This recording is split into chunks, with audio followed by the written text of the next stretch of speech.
provide you with the lowest per GB rates, night or day. SLT 4G, driving you ever forward. Making headlines on First at 9.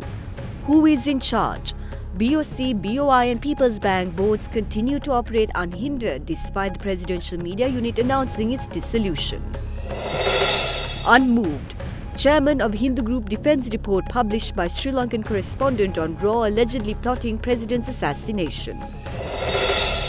Still close. Prime Minister Ranil Wickremesinghe meets Rahul Gandhi in India, also scheduled to hold talks with Indian counterpart Modi. Behind the numbers. While the public utters along with former finance minister that the fuel pricing formula is still unconvincing, academic questions where the real formula is. I think the general public have a right to understand what is this. Leaving no stone unturned. Police in Khashoggi case search forest in hope of finding body of missing journalist. It certainly looks that way to me. It's very sad.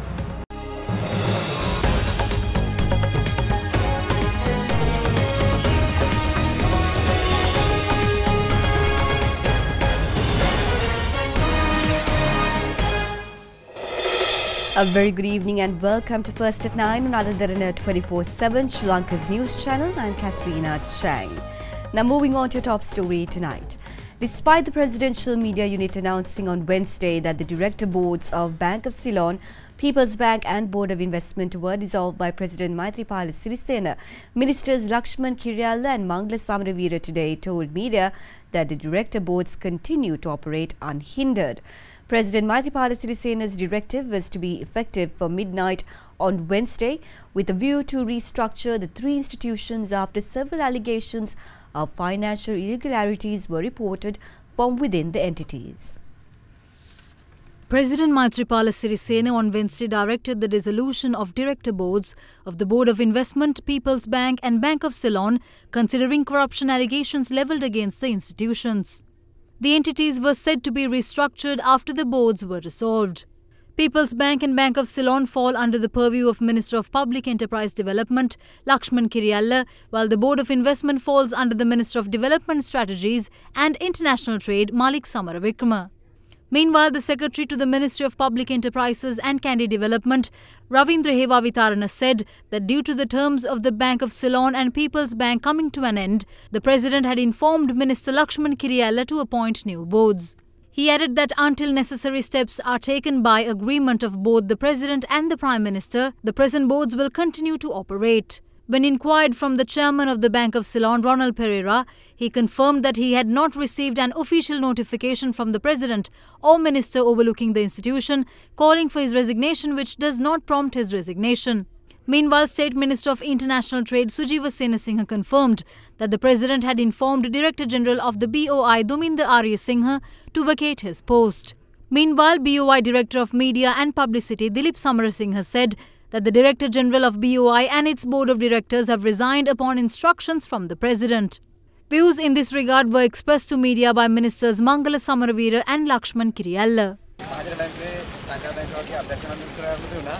නෑ මම හිතන්නේ අපි දන්න හැටියට නම් ඒක විසුරා හරින්න බෑ. ඒ අයට ඉල්ලාස්වීම වෙන්න කියලා කියන්න පුළුවන්. මන් දන්න හැටියට නම් එහෙම ඉල්ලීමක් නැහැ. පුවත්පත් වැරදි ප්‍රවෘත්තිමවට දැන් ලංකා බැංකුව මහජන බැංකුව අධ්‍යක්ෂක මණ්ඩලයේ ජනාධිපතිතුමා විසිරුව ඇරලා ගියා. අමූලික බරුවක්. අධ්‍යක්ෂක මණ්ඩලයේ විසිරුව ඇරීමේ බලය තියෙන්නේ මට. හැබැයි ජනාධිපතිතුමා මගේ ඉල්ලීමක් කෙරුවා ලිඛිතව මට තියෙන බලතල පාවිච්චි කළා මේ බැංකු දෙකේ අධ්‍යක්ෂක මණ්ඩලය ප්‍රතිසංවිධානය කරන්න කියලා. මොකද මේ අය අවුරු ගාණක් ඉඳලා තියෙනවා. මම එතුමාගෙන් කිව්වා ඔබතුමාට අවශ්‍ය නම් ටික මට දෙන්න මම පත් කරන්නම් කියලා. එතුමා මට කිව්වා එහෙම ආදේශයක් වෙන්න ඕනේ නැහැ ලක්ෂ්මන්. අපි ලබන සතිය හම්බ වෙලා මේ ගැන සාකච්ඡා කරලා හොඳ කට්ටියක් මේකට පත් කරගනිමු. Former Finance Minister Ravi Karunanayake says that he too is confused by what is depicted through the fuel pricing formula. In the meantime, politicians and experts along with the public expressed their views about the fuel pricing formula today. The Ministry of Finance introduced a pricing formula on the 11th of May to determine fuel prices in the country. The component of the formula was announced to media for the first time by the subject minister Mangala Samaraweera yesterday.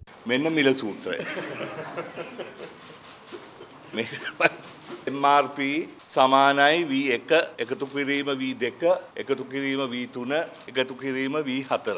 In the meantime, politicians today went on to express their views about the explanation given by the subject minister on the pricing formula. Mangala Samaraweera ඇමතුමා ගිය සතියේ කියනවා මේක ඊටාම සංකීර්ණ මිල සූත්‍රයක් කියලා. ඊයේ දිනේ වෙද්දී ඊටාම සරල මිල සූත්‍රයක් කියලා හඳුන්වමින් මෙරටේ ජනතාවට අර එතුමාගේ සමච්චල් හිනාව දාලා මෙන්න මිල සූත්‍රය කියලා කියනවා. මට නම් ඒක දැක්කහම මොනවද එකකින් ඉදිරිපත් කරන්න හදන්නේ කියන එක මට තේරෙන්නේ නැහැ. මොකෝ අන්තිමට සූත්‍රය නෙමෙයි අවශ්‍ය වන්නේ. තරම් අපි බදු ප්‍රමාණයක් අය කරන්න පුළුවන්ද? මේකට සූත්‍රයක් අවශ්‍ය නැහැ. එයාගේ මොන්ටිසූරි මොලේට ගැලපෙන්න තමයි මමත් ඒක ඉදිරිපත් කරේ. මේ මිල සූත්‍රේ නිර්වත හොඳටම තියෙන්නේ මේකේ. තියෙන සියලුම පිරිවැයවන් වලට වැඩිය බදුවර වැඩි. ඒක හින්දා තමයි මේ තෙල් මිල වැඩි වෙන්නේ. We also sought public views pertaining to the explanation given on the fuel pricing formula. ඒ සූත්‍රයේ ධනපැත්තේ වැඩි වෙන සූත්‍රය විතරද තියෙන්නේ දන්නේ. මාස 6ක් අතක් තියන් ඉඳලා දැන් පෙන්නනකොට ඒක ඇති ඇත්තම විහිළුවක් නේ නේද? සූත්‍රයේ තියෙන පන්සල් වල පොත්වල. ඒක පිස්සුවක් වගේ. We also sought academic opinion on the matter. For me, there is no price formula. Even though the government introduced it as a price formula, where's the formula? Maximum retail price is equal V plus 1, V plus 2, V plus 3, V plus 4. This is the same thing the government has always been doing. Therefore, what government is doing right now is trying to, undermine the people's thinking. The people are very intelligent in our country. There are about 97% people are literate. What is this? I think the general public have a right to understand what is this. The government should show how the price of petrol determined the past and do a simple comparative analysis. I don't think there is any difference. Prime Minister Ranil Wickremesinghe reached India last evening to engage in a 3-day visit in the country, where he is scheduled to meet his Indian counterpart Narendra Modi tomorrow.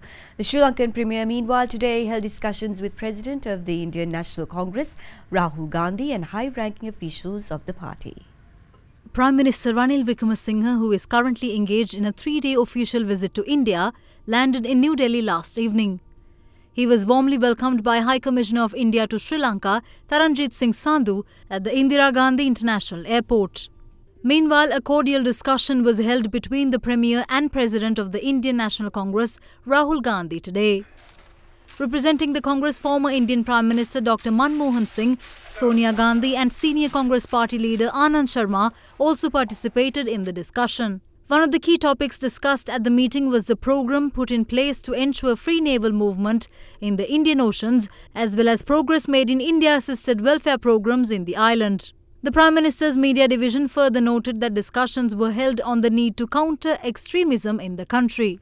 The Indian National Congress accepted the invitation extended by Premier Wickremesinghe to engage in an official visit to the island. Prime Minister Wickremesinghe is scheduled to meet Indian Prime Minister Narendra Modi at Hyderabad House in Delhi tomorrow. Meanwhile, the chairman of the Hindu group of publications, N. Ram, today took to Twitter to stand by the article published in their daily newspaper, which reported that President Maithripala Sirisena had accused India's intelligence agency, the Research and Analysis Wing, also known as RAW, of plotting his assassination.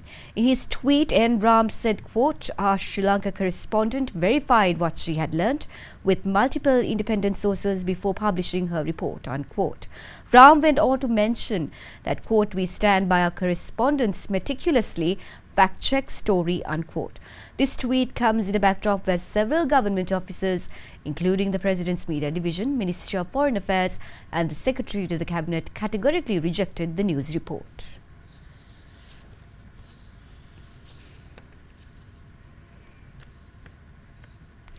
Convener of the Patriotic Professionals Forum, Dr. Nalaka Gudeva, charges that the government is using the FCID to fulfill their political agenda and warns that they will be answerable for violating human rights.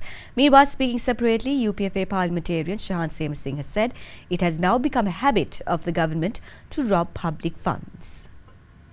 Government is in this mess because instead of managing the country, they have been focusing their attention on abusing the political power to harass their opponents. Using the FCID, which is an illegal institute, so many people were harassed. So many people were arrested and kept inside without even cases. Even those people who were indicted, FCID is currently struggling to prove the case. Now we tell the FCID and all those people who are behind FCID, get ready. There will be a time once all these lies are exposed, you will be answerable for the human rights violation that you have caused during the 3 years and 9 months in this country. There are 10 complaints made to the Bribery Commission, to the CID. Top 10 robberies made by the present government. No statements have been recorded by the police. It has become a habit of the government to rob public funds. A set of robbers are ruling the country. So this is a very unfortunate situation in the country. But we urge the police, CID, the FCID, if they want to show that the police is independent, please act immediately, record statements and do the needful. Leader of the Democratic Left Front, MP Derana says the sale of 2 state-owned hotels, the Grand Hyatt and Hilton, is being carried out in an illegal manner. Calling it a fixed deal, the parliamentarian charged that it is illogical to call for tenders within 8 days and that the government has already entered into a deal with another party. 18 වෙනිදා පළවෙච්ච එක්තරා දැන්වීමක්. දැන් මේ දැන්වීමේ තියෙන්නේ මොකද්ද?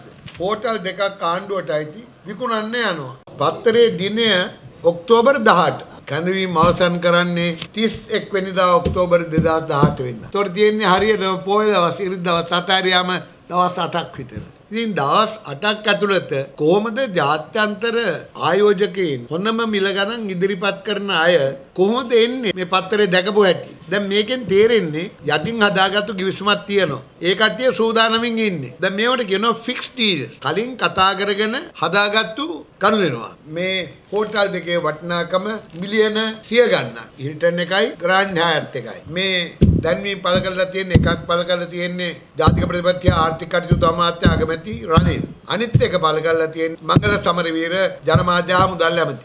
මම මේ පිළිබඳව නඩු දාන්නට දැන්ටමත් කටයුතු ආරම්භ කළා ඉවරයි. The Criminal Investigation Department today concluded the second day of recording statements from former DIG Nalaka De Silva on allegations of an attempt assassination.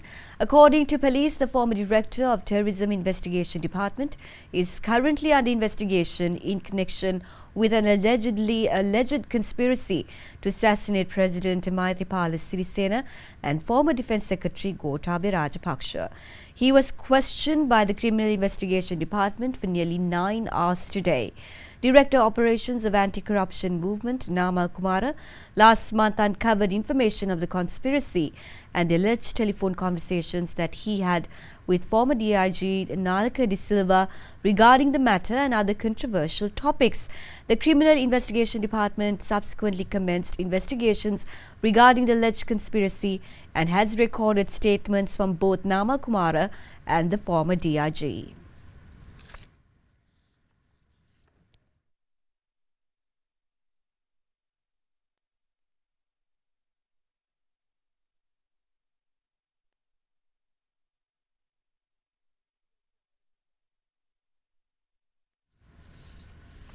President Maithripala Sirisena requests all to plant trees, considering it a responsibility towards sustaining humankind. He said this while addressing the Presidential Environmental Awards 2018 held at BMICH in Colombo today.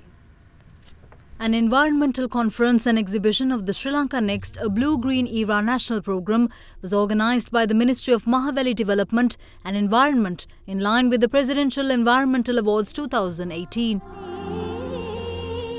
Companies, trade and services, schools, individuals, civil organizations, businessmen and journalists who served for the betterment of the environment were awarded by the President at the event. අපි වනරූපා ජාතික වැඩසටහන තුල පැල කෝටියක් දක්වා සිටුවීමේ වැඩසටහන මේ වන විටත් ක්‍රියාත්මක කරලා තිබෙනවා. ඔබේ ජීවිතයට ආදරයක් තිබේ නම් හෙට උපදින දරුවන්ගේ අනාගතය පිළිබඳව ඔබ කල්පනා කරන්නේ නම් පැලයක් සිටවන්න. පැලයක් සිටවීමත් අත්‍යවශ්‍ය මානව වර්ගයාගේ පැවැත්ම සඳහා වූ අප විසින් කළ යුතු සුවිශේෂ වූ වගකීමක් සහ යුතුයකමක් ලෙස සැලකන්න. Country Director of the United Nations Development Programme in Sri Lanka, Jørn Sørensen, warns that integrity and productivity of the lands and seas of Sri Lanka are under threat along with that of the region. He says the situation is now contributing to the loss of species at an alarming rate of twice the global average. Sri Lanka is one of the 36 biodiversity hotspots in the world. Addressing an event held at the Rajaratha University yesterday, the country director of the UNDP also said that Sri Lanka, along with other regional nations, is facing the depletion of natural assets at an unsustainable rate, while climate change is worsening these threats. The inaugural ceremony of the 4th International Research Symposium of the Rajaratha University was held yesterday under the theme Investing in Biodiversity and Ecosystem Services. The research symposium was organized by the Faculty of Social Science and Humanities of the Rajaratha University in collaboration with the UNDP Sri Lanka. As part of the UN RED project, we identified that Sri Lanka is losing between 5 and 10,000 hectares of forest every year.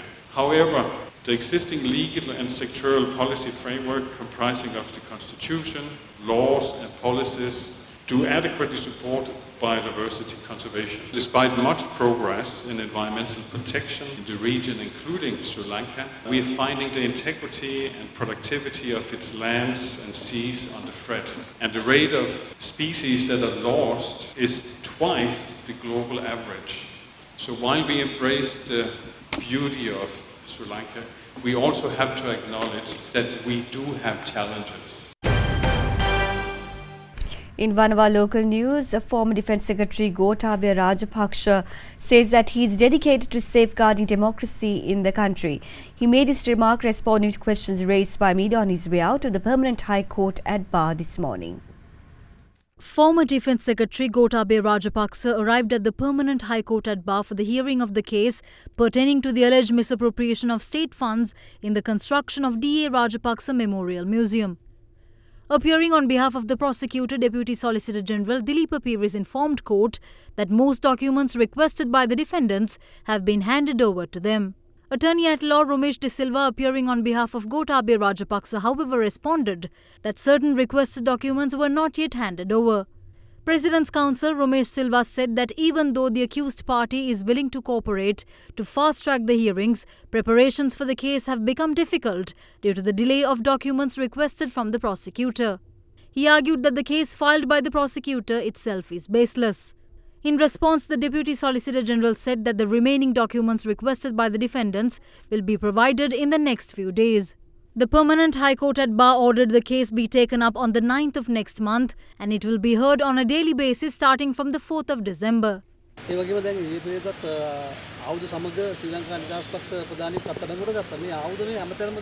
මම හිතන විදිහට ඔය LTT සංවිධානයට ආපු ආයුධ විවිධාය ලබාගෙන තියෙනවා. ඒව තමයි ඔය පාතාලේ තියෙන්නේ. ඔබතුමාගේ පාර්ශවයෙන්ම ඔබතුමා ඒවට විරුද්ධ එයත් ගන්න ඔබතුමාගේ නීතිය තදයි කියලා. ඒක නිසා ඒගොල්ලෝ කියන්නේ ප්‍රජාතන්ත්‍රවාදී පුද්ගලෙක් ඕන කියලා. මම අවුරුදු 20ක් හමුදාවේ හිටියා. ඊට පස්සේ ආරක්ෂක ලේකම්වරයා වශයෙන් හමුදාව තමයි රටක ප්‍රජාතන්ත්‍රවාදය ආරක්ෂා කිරීමේ මුර දේවතාවා. ඉතින් මම ඒ ප්‍රජාතන්ත්‍රවාදය ආරක්ෂා කර ගැනීමට හිටපු එක මුර දේවතාවෙක්. ඉතින් ඒ ප්‍රශ්නේ මට නැහැ. දිත්ත පුරුද්බාසිභාවය ආස් කර ගන්නට පුළුවන්. ඉතින් මට ඕන නම්. Let's take a look at other local news making news across Sri Lanka. Police were seen using water cannons to disperse students of Southeastern University who engaged a protest opposite the University Grants Commission at Ward Place in Colombo this evening. The protest march was staged today against the suspension of the studentship of 4 undergraduates and suspension of classes of 21 students. Kegol magistrate ordered to remand the SLFP Mavanella organizer Imtiaz Kadir Mohammed, who was arrested by the STF for possession of 3 unregistered firearms until 2nd of November. STF officers have found 3 unregistered firearms and several rounds of ammunition with him when searched his house in Kegol last morning. Australian police are dropping terrorism charges against a NSW university student who was accused of plotting to assassinate Australian politicians, with a lawyer for the Sri Lankan national threatening legal action against the police. Mohammad Qamar Nizamdeen was arrested in August and accused of writing in a notebook about plans to kill former Prime Minister Malcolm Turnbull, and his former deputy Julie Bishop was granted bail last month. Tree saplings were distributed to the staff of the State Engineering Corporation today to encourage planting trees across the country in view of TV Derana's 13th anniversary. The plants for this national endeavour are provided by the Ministry of Agriculture. You are watching Sri Lanka's award-winning news channel, Derana 24/7.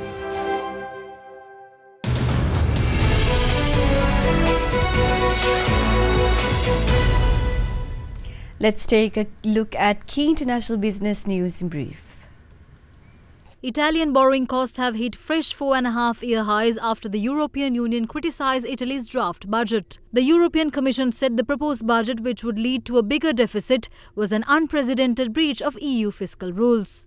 China has reported its slowest quarterly growth rate since 2009, the height of the global financial crisis, reporting 6.5% for the July to September quarter. China faces rising economic challenges, including high debt levels and an intensifying trade battle with the US, the impact of which is expected to weigh on growth figures in the coming months. European Union negotiator Michael Barnier said today a Brexit deal with the United Kingdom was 90% done, although there was still a chance no accord would be reached due to ongoing stumbling blocks over the Irish border. Yesterday, British Premier Theresa May and other EU leaders voiced renewed confidence that they could secure a Brexit deal, yet the two sides remain at odds over how to deal with their only land border between the British province of Northern Ireland and Ireland. The Asia Price Index fell 0.30% to 5,761.09 points, its lowest close since November 28, 2013. It shed 3.6% last month and is down 9.6% so far this year. The market turnover was 204 million rupees and foreign investors were net sellers of 8.1 million rupees worth of shares today, extending the year-to-date net foreign outflow to 9 billion rupees worth of equities. For a report on how market performed this week, we have Stefan Dialvis from NDB Securities. During the week, the ASPI lost 0.9%. Similarly, the S&P SL20 decreased by 1%. The average daily turnover for the week was significantly up from last week to 875 million rupees. Furthermore, foreigners remained active for the week, closing as net sellers, where foreign sales accounted for 81% of the total weekly turnover. A net foreign outflow of nearly 2.4 billion rupees was recorded for the week. Out of the weekly turnover, crossings accounted for nearly 69%, which was a higher proportion than last week. The Sri Lankan rupee fell to a record low of 171 rupees and 80 cents per dollar today as banks and importers bought the US dollar. The rupee ended at 171 rupees and 60 cents per dollar compared with its previous close of 171 rupees and 30 to 45 cents per dollar. With that, let's take a look at how the Sri Lankan rupee traded against other currencies.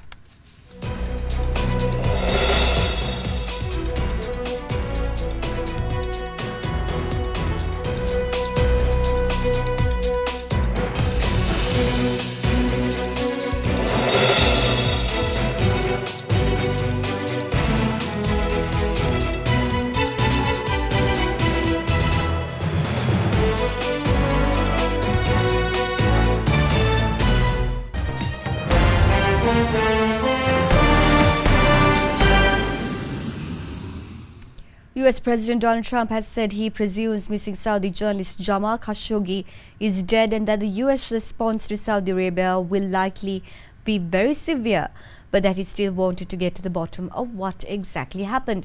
Turkish police are searching a forest on the outskirts of Istanbul and a city near the Sea of Marmara for the remains of Khashoggi more than 2 weeks after he vanished after entering the Saudi consulate in Istanbul. Investigators have also recovered many samples from their searches of the consulate and the consul's residence and will attempt to analyze those for traces of the DNA of journalist Jamal Khashoggi. US President Donald Trump, who has forged closer ties with Saudi Arabia, and the 33-year-old Crown Prince Mohammed bin Salman, acknowledged for the first time that Saudi Arabian national Khashoggi, who is a US resident and Washington Post columnist, had likely been killed. Turkish officials have said they believe Khashoggi was murdered at Saudi Arabia's consulate in Istanbul and his body chopped up and removed, an allegation Riyadh strongly denies. It certainly looks that way to me. It's very sad. Trump spoke to reporters hours after receiving an update from Secretary of State Mike Pompeo on the results of Pompeo's emergency talks in Saudi Arabia and Turkey this week.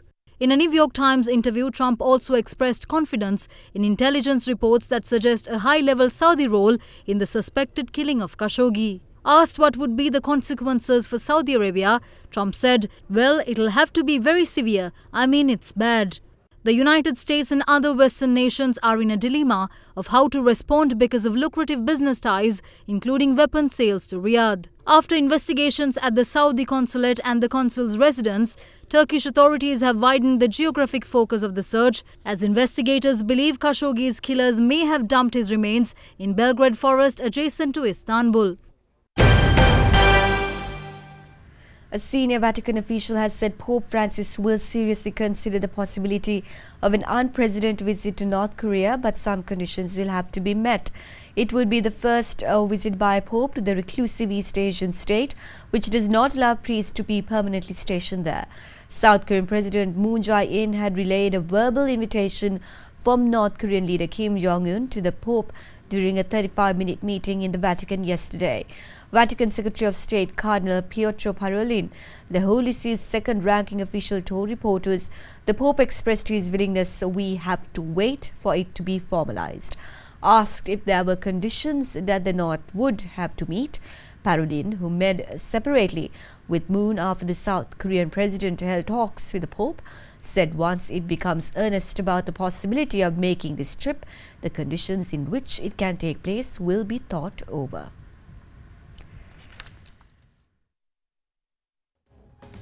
Stay tuned with some more news on the other side. Join us afterwards.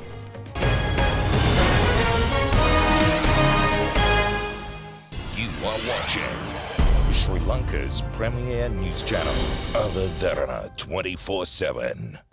In sports news, we start off with boxing. Unified middleweight world champion Canelo Alvarez and the streaming service DAZN have agreed to a 5-year 11-fight deal that will pay the boxer at least $365 million, the highest paying athlete contract in history. DAZN became the broadcast home of boxing in the United States after HBO announced in September that it is getting out of the fight business.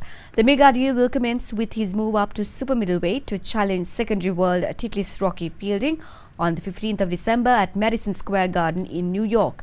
The two met face-to-face at the kickoff news conference on Wednesday afternoon in New York.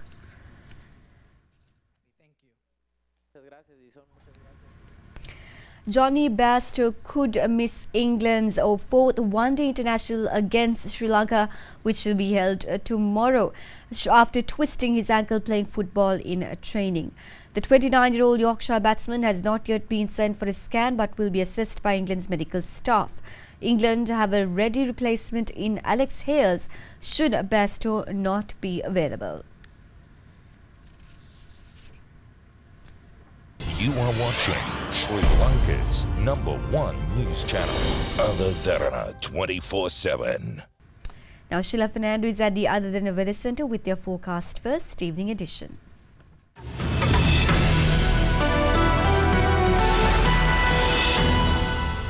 A very good evening to our viewers and welcome to Forecast First. Starting off with your temperatures for tomorrow that will vary between 19 and 30 degrees Celsius, with the eastern province bearing the brunt of it as usual.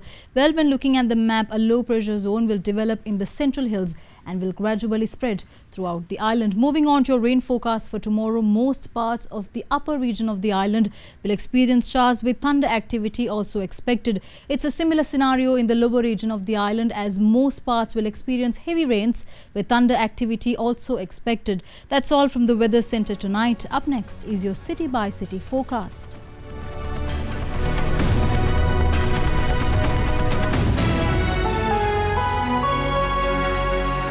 And with that, we wrap up this edition of First at 9. Thank you for joining us and have a pleasant evening.